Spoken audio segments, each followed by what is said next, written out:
రూ. 40,000 లోపు Snapdragon 8 elite ప్రాసెసర్‌తో వస్తున్న ఒక ఫోన్‌ని మీకు చూపెట్టండి చెప్తా. ఇప్పుడు నేను చెప్పే ఫోను స్నాప్‌డ్రాగన్ 8 ఎలిట్ ప్రాసెసర్‌తో వస్తుంది. అట్లనే దీంట్లో మనకు అన్నిటికంటే బిగ్ బ్యాటరీ 7500 ఎంఏహెచ్ బ్యాటరీ ఉంది. ఇదే ఐక్యూ నియో 11. సో ఈ వీడియోలో ఐక్యూ నియో 11 గురించి ఫుల్ స్పెసిఫికేషన్స్ క్లియర్ ఎక్స్‌ప్లెయిన్ చేస్తా. అట్లా లాంచ్ డేట్ అంటే మనకు ఇండియాలో ఎప్పుడు లాంచ్ అవుతుందో అది కూడా చెప్తా. ఈ ఫోన్ మనకు రూ. 40,000 లోపు కొనొచ్చా కొనొద్దా అని చెప్పేసి క్లియర్ ఎక్స్‌ప్లెయిన్ చేస్తా. వీడియో మొత్తం ఫుల్ చూడండి. ఫస్ట్ మనం పర్ఫార్మెన్స్ గురించి మాట్లాడుకుంటే దీంట్లో మనకు స్నాప్‌డ్రాగన్ 8 ఎలిట్ ప్రాసెసర్ వస్తుంది. ఈ ప్రాసెసర్ గురించి అందరికి తెలిసిందే. ఇది మెయిన్ గా ఫ్లాగ్షిప్ ఫోన్స్ యూజ్ చేస్తారు బాగా. మనకి రూ. 40,000 లోపు ఈ ప్రాసెసర్ తీసుకొస్తారంటే ఒక సాహసం అనే చెప్పాలి. ఇది మనకు 3 నానోమీటర్ టెక్నాలజీ డిజైన్ చేసారు. అట్లా మనం దీనిలో జీపీయూ చూసుకుంటే అడ్రినో 830 యూజ్ చేస్తారు. నెక్స్ట్ దీనిలో ర్యామ్ టైప్ చూసుకుంటే LPDDR5X అల్ట్రాతో వస్తుంది.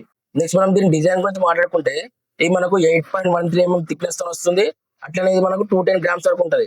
నెక్స్ట్ మనం బ్యాక్ చూసుకుంటే గ్లాస్ ఫైబర్ తో వస్తుంది. అట్లా మనకి ఇది IP6869 రేటింగ్ తో వస్తుంది. అంటే మనకు 1.5 మీటర్లో 30 మినిట్స్ వరకు వాటర్ ఉంచినా కూడా మన ఫోన్ కి అయితే ఏం కాదు.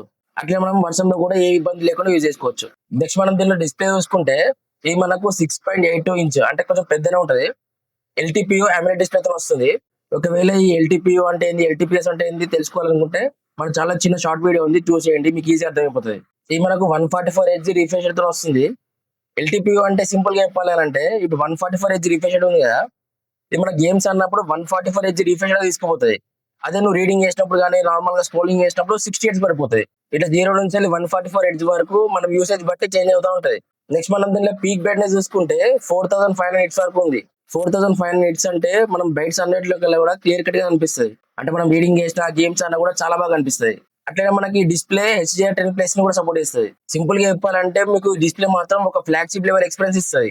నెక్స్ట్ మనం కెమెరా సెటప్ గురించి మాట్లాడుకుంటే మనకు ఐక్యూ నియో 9 ప్రో, నియో 10 లెక్కలనే బ్యాక్ సైడ్ 2 కెమెరాస్ ఉన్నాయి. ఇది మనకు 50 MP మెయిన్ కెమెరాతో వస్తుంది. దీంతో మనం 20x వరకు డిజిటల్ జూమ్ చేసి ఫోటో తీయచ్చు. దీంట్లో సెకండ్ కెమెరా చూసుకుంటే 8 MP ultra wide angle camera ఉంది. ఈ బ్యాక్ కెమెరాతో మనం 8K 30 FPS వరకు వీడియో రికార్డింగ్ చేయొచ్చు. అట్లనే మనకి ఇది 16 MP ఫ్రంట్ ఫేసింగ్ కెమెరాతో వస్తుంది. ఈ కెమెరా గురించి క్లియర్ కట్ గా చెప్పాలి అంటే ఫోటోస్ మాత్రం ఓకే అంటే ఉంటాయి. అంటే నార్మల్ గా యూసేజ్ అయితే మాత్రం చాలా బాగుంటది. ఒకవేళ కెమెరా గురించి ఒక ఫోన్ కావాలనుకుంటే మాత్రం వేరే ఫోన్ చూస్ చేసుకోవచ్చు. లేదు పర్ఫార్మెన్స్ కావాలి, ఓవరాల్ గా నాకు కెమెరా కూడా కొంచెం బాగుండాలి, ఓకే అంటే సాటిస్ఫాక్షన్ విధంగా ఉండాలనుకుంటే మాత్రం ఈ ఐక్యూ నియో 11 మాత్రం చాలా మంచి ఆప్షన్ అవుతాయి. నెక్స్ట్ మనం బ్యాటరీ విషయానికి వస్తే ఇది మనకు లిథియం అయాన్ బ్యాటరీతో వస్తుంది. ఇది మనకు 7500 mAh బ్యాటరీ, అట్లనే 100 వాట్ ఫాస్ట్ ఛార్జింగ్ సపోర్ట్ ఇస్తుంది. దీనిలో మనకు వైర్లెస్ ఛార్జింగ్ అట్లనే రివర్స్ వైర్లెస్ ఛార్జింగ్ రెండు లేవు. 7500 mAh బ్యాటరీ అంటే ఎంత హెవీ యూజ్ చేసినా కూడా మీకు 1.5 రోజు ఖచ్చితంగా వస్తుంది. అట్లే మనకు 100 వాట్ ఛార్జింగ్ అంటే మీకు ఈజీగా 30 to 40 minutes ఫుల్ ఛార్జ్ అయిపోతుంది. దీంట్లో బ్యాటరీ చూసుకుంటే మాత్రం పర్ఫార్మెన్స్ తగ్గట్టు బ్యాటరీ ఉంది. ఇవాళ గేమింగ్ లవర్స్ వాళ్ళ ఫోన్ తీసుకుంటానికి మాత్రం మంచి ఆప్షన్ అవుతుంది. నెక్స్ట్ మనం స్టోరేజ్ టైప్ చూసుకుంటే ఇది మనకు UFS 4.1 తో వస్తుంది. అట్లనే మనం దీంట్లో బ్లూటూత్ వర్షన్ చూసుకుంటే 5.4 తో వస్తుంది. దీంట్లో మనకు NFC ఉన్నది, IR బ్లాస్టర్ ఉన్నది, అట్లనే స్టీరియో స్పీకర్స్ కూడా ఉన్నాయి. ఇప్పుడు మనం ప్రైస్ అండ్ లాంచ్ డేట్ గురించి మాట్లాడుకుందాం.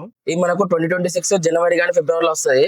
అది కూడా మనకు 40,000 బిలోలో వస్తుంది. చైనాలో చూసుకుంటే మనకు 32,000 33,000 దాకా ఉంది. అదే మనం ఇండియాకు ఒక చూసుకుంటే ఒక 5,000 ఎక్కువ ఎంచుకుంటే మనకి రూ. 40,000 లోపు రావచ్చు. ఒకవేళ ఇది రూ. 40,000 లోపు ఇండియా లాంచ్ అయితే మాత్రం 60,000 70,000 ఫ్లాగ్షిప్ ఫోన్స్ అన్నిటికీ ఒక పెద్ద కాంపిటేటర్ లాగా మారుతుంది. నా సజెషన్ ఏంటిదంటే మీరు కెమెరా గురించి ఫోన్ తీసుకుంటా అనుకుంటే మాత్రం ఈ ఫోన్ పిక్ చేసుకోవద్దు. ఎందుకంటే ఇది మొత్తం పర్ఫార్మెన్స్ బేస్డ్ ఫోన్. ఎవరైతే రూ. 40,000 లోపు ఒక మంచి పర్ఫార్మెన్స్ ఫోన్ అంటే ఫ్లాగ్షిప్ లెవెల్ ప్రాసెసర్ అట్లనే బిగ్ బ్యాటరీ కావాలనుకుంటే వాళ్ళు ఐక్యూ లెవెల్ తీసుకోవచ్చు. సో ఈ స్పెసిఫికేషన్స్ అన్ని మీకు ఎలా అనిపించినాయో కామెంట్ బాక్స్ లో రాయండి.